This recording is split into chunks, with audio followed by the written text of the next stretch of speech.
So another question I wanted to ask you is that, lots of different strains are being extracted now at all different levels of expertise. But one thing that we're seeing more and more are people who are extracting flowers, and the terpene profile and the enjoyment level of the final extraction doesn't taste like the original flower. A good example for that is Washington skunk, right? Mm-hmm. I was involved with a run recently where the Washington skunk itself, it had the kind of alcohol esters mm-hmm. and the skunkiness that we all love, but when it was concentrated, it tastes like burnt rubber. Mm-hmm. And it was a clean professional extraction, so it wasn't like there was anything wrong with the extraction, but the hint of that burnt rubber that's in those skunk strains, when you took it in a flower, it was nice at that density, mm-hmm. but then when you extract it, suddenly it tasted displeasurable, and so we made back hash out of some of it, and it had the same experience. So mm-hmm. so when you remove the plant material and you really hit on those notes, it became something that people were first suspicious about mm-hmm. smoking because it tasted like burnt rubber, but then when we realized it was just legit the terpenes that were in it, no one wanted to buy it. They would choose something else. Mm-hmm. So for people who are strategizing what flower to set up to extract, how would you approach that challenge of the final product not tasting like your origin flower?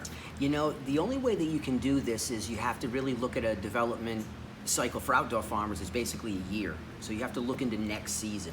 So every year we would test a number of varietals and see what we liked, and then have them blown in some small capacity. So we could say, did this transfer in the way we had hoped? Because you'll smell things and you'll be like, that's fascinating. If we could increase some of this intensity, it would be highly attractive. And so sometimes you hit it head on and you pull out these wonderful notes and tones that you could barely detect. And then other times you intensify components that become undesirable. And the only way that you can determine that, to me personally, in terms of how the individual determines it, is through testing where you grow it, you run it, you determine, is there a value? If there's a value, you commit next year. I don't think cannabis fluctuates so quickly in a bigger market. People like the strain du jour, but the reality is it's profiles that kind of hold for time. And for the farmers, what they want to be able to do is do the testing to find varietals that work for them on their farm, location, cultivation techniques, skill level, and then determine where did it shine. And so for me, certain flowers like skunks, like for me, Chase and Skunk, the Skunk Project is really about smokable in joint form for people in my age group who still know how to roll cannabis. Right. And that way what can happen is individuals will want to experience in that way to find out what is the attraction to it. But I knew that once you got into skunks, you weren't going to have the extraction capabilities because of the thiols and the esters, that you're going to lose a lot of these subtleties that mask some of these other dominant flavors that are aggressive. So burnt rubber in a joint is really neat, mm-hmm. but when you intensify it, it's not, and the effect is edgy and hard. And so depending on what you're trying to do, and I think most farms really need to diversify their product lines in a sense of what works well for you as a farmer on your property, and then what do you believe your sales market is.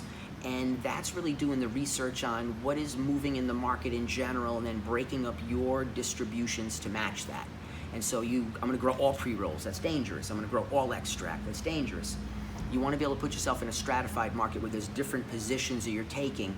And I think that the individuals who are doing it, if they've been successful with selling cannabis, they have an ability to determine this. And if they're not, they should get a hold of somebody that they know who sells cannabis, that has a good palate, that says this is something that people would like or it wouldn't.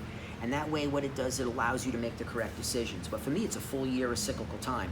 On indoor guys, it's going to be every 2.5, 3 months. So indoor can allow you to do a much quicker cyclical run, and if you can work with people that are doing indoor, it lets you see the subtleties of how your flower will respond, but ultimately it's going to be what it's going to be where you put it, and it's going to pick up the environmental changes, meaning the impact of the environment on the cannabis flower, and it's going to pick up what you're using to grow it. And so if you model it exactly, well then you get the exact same result, but when you start to do it under different lighting, different nutrient changes, it changes the profile mm-hmm. in the mouth. But it lets you get kind of close. And so the ability to use indoor tools to help you narrow the scope of what you're trying to grab, and then you take those cultivars that you've sifted into a smaller population, bring them to your location and say, hey, these shine here and they work. Now we know it works. The creme brulee cut that I like to work with there's been a couple years in operation of first we sifted it out of a big population. And then we took a look at it and said, what happens when you run it live? And then once we found out what it did live, we committed to run a farm live, or a good portion of a farm. So it was a multi-year process, because I know that when you get something that's exceptional in terms of how you perceive it, that shouldn't go out of vogue that quickly. Good is good. And there's all these little micro trends, but ultimately people want things that have a quality, and that quality is just real. And if you can satisfy that, then you have a couple years of stability. And I think farmers need to work on that concept more than every year I have to be red hot, because you'll never match that trend. You'll always really be behind it. When trends are popping, people are setting them. Anybody who's not setting it shouldn't follow it until it becomes developed. And what did my lawyer tell me? It's better to be the leading edge than the bleeding edge. Right. And so I think that that's how you really approach it. I think that really points to the importance of, if you really want to make a great product, allow yourself the product development cycle to do it. I mean, so many people, they're in a rush to get to market because they need to get revenue, or to satisfy investors, or they need to make their house payment, whatever it is. A lot of people are rushing product to market, and they haven't done a short run to make sure it's a product like they just assume, and then they jump ahead. People are doing this with packaging now too. Mm-hmm. But if you want to make something excellent, stretch out that product development process. And have a clear idea what it is you're trying to do. If you look at Apple, when Jobs came back to Apple, they had hundreds of ideas that he looked at, and he narrowed it down to basically iPhone, iPod. He cut everything out but those things, and he said, get everybody focused. These are the things that have a validity, that have a reality, and I have the ability to say that I think this will work from my prior history. And so you have to be able to honestly ask yourself, do you have that vision in your field? So obviously I know nothing about electronics, but in cannabis, I feel that I understand the market well enough to say, this is something that is not that attractive and I don't see the value. And this is something that I believe is highly attractive and I see the value.